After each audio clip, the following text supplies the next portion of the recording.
खरं तर होळी आणि धुलिवंदन हा एक आनंदाचा उत्साहाचा रंगाच्या माध्यमातून साजरा होणारा हा उत्सव आहे. खरं तर याचा आनंद याचा मजा लहानपणापासून आम्ही मोठ्या प्रमाणावर घेतो. आजही शेकडो लोक आहेत इथं सगळे त्यांच्याबरोबर होळी साजरी करताना मला असं वाटतं. आणि या माध्यमातून एक मन मोकळं होतं सगळं. काही जण एकमेकांना शिव्या देतात, याच्यातून जी भडास म्हणता येईल ती पण निघून जाते सगळी वर्षभराची. आता आम्ही पत्रकारांच्या नावाने बोंबा मारल्याच ना आम्ही. त्याच्यामुळे मला वाटतं हा रंगाचा उत्सव असाच असतो. बरं, खैरेंना देखील रंग लावलेला आहे. सगळ्यांना लावला मी, खैरेंना लावला, जयस्वालांना लावला, महापौराला लावला, सगळ्यांना लावला. आणि रंगाचा खेळ, रंगाचा आणि शिरसाटांना लावणार आहे का? भेटले असते त्यांनाही लावला असतं. पण आता त्यांच्याकडे कुठे जातात, त्यांच्या मोठ्या मोठ्या बंगल्यात जाणं जरा हार्ड असतं. बरं साहेब, विशेष शुभेच्छा कोणाला असतील तुमच्या? नाही, विशेष शुभेच्छा जनतेला आहे.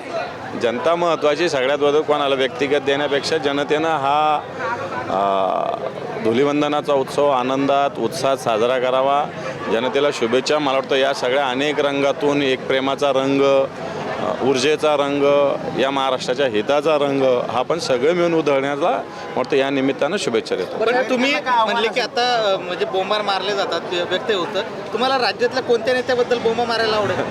मला व्यक्तिगत कोणाविषयी मी बोंब नाही मारणार, पण सरकारच्या नावाने बोंब मारू शकतो मी. बस व्यक्तिगत मी कोणत्या नेत्याच्या नावाने बोंब नाही मारणार. आणि शिंदे साहेबांना शुभेच्छा द्यायच्या. शुभेच्छा ठाकरे साहेबांना तर शुभेच्छा आहेच ना, मी सोबतच आहे ना, तेव्हा शुभेच्छाचा प्रश्न आहे. शिंदेंना शुभेच्छा, रंगाच्या शुभेच्छा द्यायला काय प्रॉब्लेम सगळ्या. ओके.